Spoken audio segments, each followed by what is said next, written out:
Pada kesempatan kali ini kami akan membahas One Piece chapter 1050. Sebelum masuk ke pembahasan, bantu kami dengan klik subscribe dan like-nya ya. Oke, jadi mari kita mulai saja pembahasannya. One Piece chapter 1050 berjudul Honor, yang artinya kehormatan. Dengan halaman cover, Reiju, Niji, dan Yonji sedang melawan anak-anak Big Mom untuk melarikan diri. Dan kemana Ichiji? Ya, mungkin gak kelihatan, tapi sumber apinya mungkin dari jurusnya tersebut.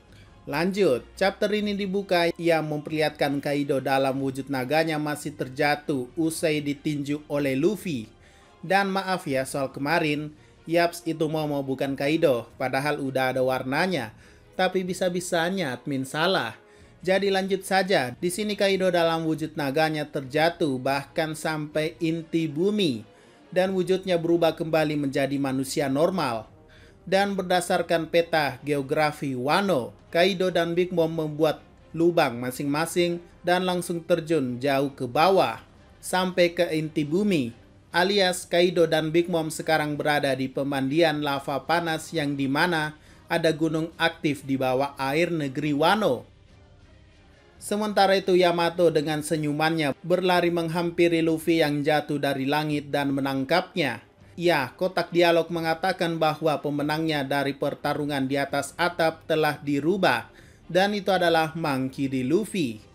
Di lain pihak di ibu kota bunga, para warga masih merayakan festival Lentera dengan menuliskan impiannya dan terbang tinggi jauh di sana.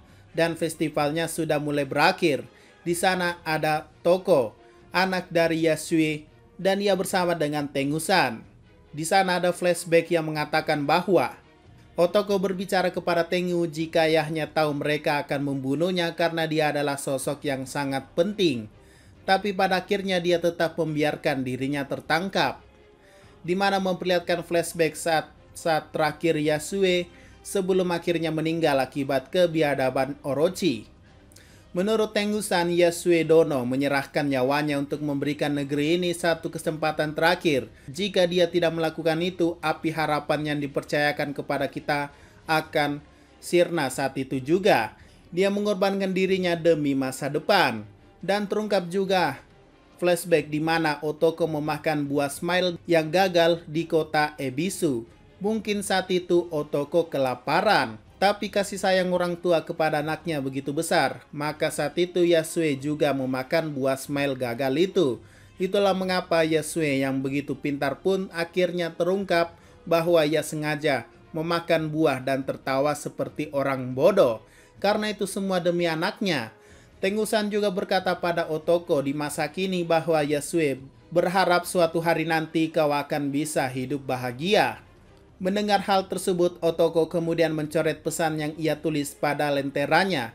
Tengu yang melihatnya pun tak tahan menahan rasa sedihnya dan air matanya saat itu. Dan berkata untuk seorang samurai tidak ada kehormatan yang lebih besar lagi. Ternyata tulisan Otoko awalnya adalah, "Terima kasih, aku ingin bertemu denganmu, ayah." Dan bagian yang dicoret adalah, "Aku ingin bertemu denganmu." Maka pesannya berubah menjadi, "Terima kasih, ayah." Kembali ke sisi lain di mana Nekomamushi melihat festival Lentera di ibu kota dari jauh dan itu membuatnya merasa nostalgia. Dan selanjutnya ia berkata dari atas melalui celah kubah yang bolong kepada seluruh penduduk Onigashima bahwa sudah tidak diragukan lagi Luffy melemparkan Kaido jatuh ke dalam tanah. Dan Momonosuke sama menggunakan wujud naga besarnya untuk mencegah Onigashima jatuh. Dengan begitu para samurai yang mendukung Momo pun bersorak gembira dan juga mengetahui bahwa Momonosuke sama mempunyai kekuatan buah iblis. Ya, penantian panjang selama 20 tahun sejak pertempuran yang terjadi dari penyesalan Oden dimulai dan sekarang akhirnya semuanya berakhir. Sorak-sorak gembira dari para samurai pun terdengar karena berhasil mengalahkan dua Yonko sekaligus. Ekspresi Neko, Inu, Kappa, Raizo, Hiyori, Denjiro, Killer Kid, Lau, Beppo, dan Apo pun diperlihatkan. Bahkan di sini Apo masih tidak percaya Luffy topi jerami mengalahkan Kaido. Tak luput juga kesenangan kegembiraan datang dari Nami, Marco, Otama, dan Zeus yang tampang tanpa dosa. padahal tuannya sudah mandi magma di bawah. Dan beberapa samurai di bawah pengaruh Yakuza yaitu Hyogoro Dono. Sementara itu Usopp memanggil Dr. Chopper karena orang yang ia bawa yaitu Kinemon dan Iso sekarat. Begitu pula dengan Franky yang membawa Zoro yang dari tadi tidak mau membuka matanya. Apakah Zoro akan gugur?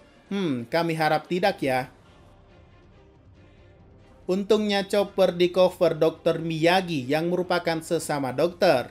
Di sisi lain, Momonosuke akhirnya berkomunikasi lagi dengan Shueisha dan mengatakan bahwa ia sudah memikirkannya dan memutuskan untuk tidak membuka perbatasan Wano terlebih dahulu.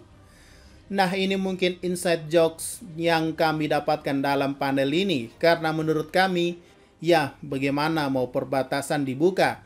One Piece kan belum tamat alias masih lama tamat. Ya.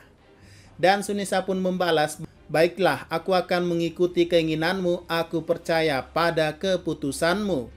Oh ya, ngomong-ngomong kedatangan Shueisha dari tadi AFK mulu ya, kerasa nggak ada kontribusinya. Kecuali memang menenggelamkan perangkatan laut yang mencoba mendekati negeri Wano. Ya entah apa yang dilakukan Shueisha berikutnya jika kedatangannya cuma ngobrol doang. Kemudian Momo pun merasakan adanya getaran, apakah itu gempa bumi? Di dalam kubah Onigashima, para anak buah Kaido masih belum menyerah. Karena menganggap mereka menang jumlah, ia masih mau melawan. Ini membuat Franky marah dan ingin bertarung lagi, tapi dihentikan oleh Brook. Dan akhirnya pertengkaran ini dihentikan oleh anak Kaido yaitu Yamato dengan mengatakan bahwa jika mereka ingin masih melanjutkan pertarungan ini, ia sendiri akan menghajar mereka semua. Sementara itu gempa bumi terjadi lagi dan di kawah magma bawah tanah, Big Mom dan Kaido lagi mandi bareng, entah mereka tak sadarkan diri atau apa. Dan di penjara tambang Udon juga merasakan hal yang sama yaitu getaran yang sangat dahsyat. Dan melihat permukaan air laut ada yang aneh. Dan benar saja ada gunung api yang meletus di bawah laut. Itu membuat warga ibu kota Bunga panik dengan apa yang terjadi. Sementara itu Momo dengan wujud naga terbang di atas langit ibu kota Bunga. Dan itu membuat warga panik kenapa Kaido sama ada di sini. Bukannya ini adalah satu hari bebas untuk warga Wano. Tapi Momo pun berkata jangan takut aku bukan Kaido. Dan letusan tadi sebenarnya adalah peringatan selamat tinggal terakhir untuk pemimpin tertinggi bajak laut binatang buas. Dan warga yang mendengarnya pun bingung dan berhenti. Momo pun kembali ke wujud manusia dengan kepulan asap di sekitarnya. Dan di balik bayang-bayang tentu saja kalian tahu itu siapa ya? Para Akasaya Nine. Mungkin kecuali Izo dan Kinemon yang sekarat ya. Nggak tahu kalau mereka sudah sadar lebih cepat. Dan di tengah-tengah mereka ada Hiyori. Ya, warga kenalnya sebagai Komurasaki yang sudah mati beberapa hari yang lalu. Tapi warga percaya dia itu asli karena kecantikan tidak pernah dipalsukan. Asik juga nih gombalannya. Lalu di hadapannya lagi ada bos Kyoshiro aka Denjiro. Dan mengatakan, ya ini akan menjadi cerita yang sangat panjang. Sebelum itu izinkan aku untuk memperkenalkan Shogun Wano yang baru. Dan selesai. Yaps, dari penutupnya sepertinya Denjiro akan memperkenalkan Momo sebagai Shogun baru. Namun inilah yang kami penasaran, bagaimana ya wujud dewasa Momo. Kan sebelumnya sudah diubah oleh Shinobu. Dan bahkan Shinobu kaget Momo mirip dengan... Ya sudah ada petunjuknya. Mungkin Momo wajahnya 11-12 sama Oden nanti. Oke udah itu saja pembahasan pada video kali ini. Jika ada pertanyaan dan masukan silahkan komentar saja di bawah ya. Sekian dari pembahasan kali ini. Jangan lupa like, share, dan komentarnya ya.